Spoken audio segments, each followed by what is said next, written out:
বিয়ের খাবার নিয়ে আজকের এই ভিডিও। এখনকার বিয়ের খাবার গ্রাম আর শহর দুটো জায়গাতেই মোটামুটি কাছাকাছি। ধরুন পোলাও, মাংস, মুরগির মাংস এগুলো খুবই কমন। হিন্দু বিয়েতে সাধারণত খাসির মাংস থাকে, আর মুসলিম বিয়েতে খাসি অথবা গরু, অথবা কখনো কখনো দুটোই। সঙ্গে থাকে মুরগির রোস্ট, খাসির রেজালা বা গরুর রেজালা। হিন্দুদের বিয়েতে রুই মাছ দেওয়া হয়, এটা খুব কমন। ইলিশ মাছ দেওয়া হয় কিনা সেটা আমি নিশ্চিত করে বলতে পারবো না, আমি কখনো দেখিনি। তবে রুই মাছ বেশ প্রচলিত এবং জনপ্রিয়। অনেক সময় বিয়েতে কাচ্চি বিরিয়ানিও দেওয়া হয়, অথবা কোথাও মোরগ পোলাও। মোট কথা পোলাও আর মাংস এ দুটোই সবচেয়ে কমন আইটেম। মুরগির রোস্ট প্রায় থাকে আমাদের সময়। এর সাথে জালি কাবাব বা টিকিয়া, আর পানীয় হিসাবে বোরহানি অথবা কোক। খাবারের শেষ আইটেম হিসাবে সাধারণত থাকে ফিরনি, জর্দা, পায়েস, এদের যে কোনো একটা। মোটামুটি এই আইটেমগুলোকে আমরা আজকের দিনের বিয়েবাড়ির খাবার বলে জানি। আচ্ছা, মাঝে মধ্যে দইও থাকে, মানে মিষ্টি দই। কিন্তু এমনই কি সবসময় ছিল? না। ১০০ বছর আগেও বিয়েবাড়ির খাবারের তালিকা এমন ছিল না, কিছুটা আলাদা ছিল। ২০০ বছর আগে তো আরো বেশি আলাদা ছিল। বিশেষ করে গ্রাম অঞ্চলে পোলাওয়ের খুব একটা প্রচলন ছিল না ২০০ বছর আগে। পোলাওয়ের বদলে ভাতই বেশি জনপ্রিয় ছিল। ভাতের সঙ্গে ভর্তা, ভাজি এগুলো, আর সাথে মনে হয় মাংস দেওয়া হতো। ২০০ বা ৩০০ বছর আগেও মাংস দেওয়া হতো, কিন্তু আমরা যদি আরো পেছনে যাই, ৭০০, ৮০০ অথবা ১০০০ বছর আগে, তখন বিয়ের অনুষ্ঠানে এত বেশি মাংসের প্রচলন ছিল না। তখন বিয়েবাড়ির খাবার বলতে মূলত ছিল ভাত। সেটা সাধারণ ভাত হতে পারে অথবা ঘি দেওয়া ভাতও হতে পারে, যেটা পোলাওর মতো মনে হলেও আসলে পোলাও নয়। ১০০০ বছর আগে এত মাংসের প্রচলন ছিল না। বড়লোকের বিয়েতে হয়তো মুরগির মাংস সাথে খাসির বা ছাগলের মাংস থাকতো। কখনো কখনো হয়তো হরিণের মাংসও ছিল, তবে খুব বেশি নয়। মুরগি আর খাসি এ দুটোই বেশি কমন ছিল। মাছের মধ্যে রুই মাছ ছিল, তবে ইলিশ মাছ মনে হয় না ছিল। আর ইলিশ মাছ ছিল বা ছিল না এমন কোনো শক্ত রেফারেন্স আমি খুঁজে পাইনি। এখন আমরা বিয়েবাড়ি খাবার বলতে পোলাও, কোরমা, রোস্ট এই কম্বিনেশন বুঝি। বিশেষ করে পোলাও কোরমা, এটা কবে থেকে শুরু হলো? পোলাও কোরমা মোগল আমল থেকে বাংলাদেশের ধনী সমাজের মধ্যে জনপ্রিয় হতে শুরু করে।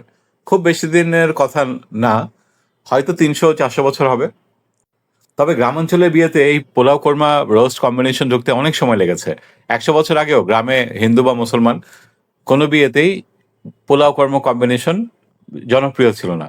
হলে মোটামুটি ব্যতিক্রম ছিল, তা এখনকার মতো নিয়ম ছিল না।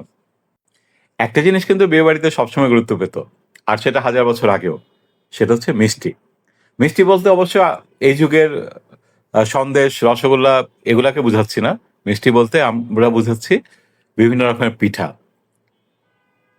আজকের দিনে ঢাকা শহরে বিয়ের মূল যে খাবার বা ভোজ, সেখানে পিঠা পুরোই বিলুপ্ত হয়ে গেছে।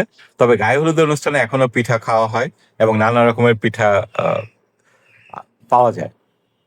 আমরা যেটাকে পায়েস বলি সেটা আগেও ছিল। পায়েস, ক্ষীর এগুলো আহ, আগের বিয়েতেও জনপ্রিয় ছিল। আর ছিল মিষ্টি দই। জর্দা, ফিরনি এগুলো সম্ভবত ইরানি খাবার এবং ইরান থেকে ভারতে এসেছে, তারপরে বাংলাদেশে চলে এসেছে। এখন ঢাকা শহরে অনেক বিয়ে চাইনিজ রেস্টুরেন্ট হয়। সেখানে fried rice, chicken fry, Chinese vegetable এই ধরনের আইটেম দেওয়া হয়। অনেক বিয়েতে আবার এখন কোক, পেপসি দেওয়া হয়, যেটা ৩০ বছর আগে কল্পনাও করা যেত না। তখন ড্রিঙ্কস বলতে বোরহানি ছিল। বোরহানি এখনো জনপ্রিয়, তবে ধীরে ধীরে কোক, পেপসি ঢুকে পড়েছে। এর কারণ হচ্ছে একদিকে দাম অনেক কম, অন্যদিকে বানানোর ঝামেলা নেই। বিয়েবাড়ির খাবার নিয়ে আমাদের অনেকেরই আলাদা আগ্রহ আছে। একটা মজার কথা বলি। আজ থেকে ধরেন ৪০ বছর আগে বিয়েবাড়ির কিছু খাবার ছিল যেগুলো বিয়ে ছাড়া অন্য কোথাও তেমন পাওয়া যেত না। যেমন মুরগির রোস্ট, বিরিয়ানি, বোরহানি এগুলো বেশিরভাগ রেস্টুরেন্টে পাওয়া যেত না। বিরিয়ানি তবুও পাওয়া যেত, কিন্তু মুরগির রোস্ট আর বোরহানি একদমই তখন ঢাকা শহরের রেস্টুরেন্টগুলোতে পাওয়া যেত না। এই কথা আমার স্পষ্ট মনে আছে, কারণ আমার বোরহানি খুব পছন্দ। কোনো হোটেলেই তখন বোরহানি পেতাম না। মুরগির রোস্টও খুব কম হোটেলে পাওয়া যেত। এগুলোর অত চাহিদা ছিল না আলাদা করে। হয়তো পুরান ঢাকায় ছিল কিছুটা। আমরা ধরে নিতাম একমাত্র বিয়ের দাওয়াত পেলে এগুলো খাবো, আর না হয় ২ ঈদের খাবারে। এখন তো প্রায় সব হোটেলেই মুরগির রোস্ট পাওয়া যায়। বোরহানি আগের তুলনায় অনেক বেশি দোকানে পাওয়া যায়। তবে যে আইটেমটা এখনো খুব বেশি দোকানে পাওয়া যায় না, সেটা হলো জর্দা। ওই যে কমলা রঙের মিষ্টি আহ, ভাত। জর্দা এখনো মূলত বিয়েবাড়ির খাবার হিসাবেই রয়ে গেছে।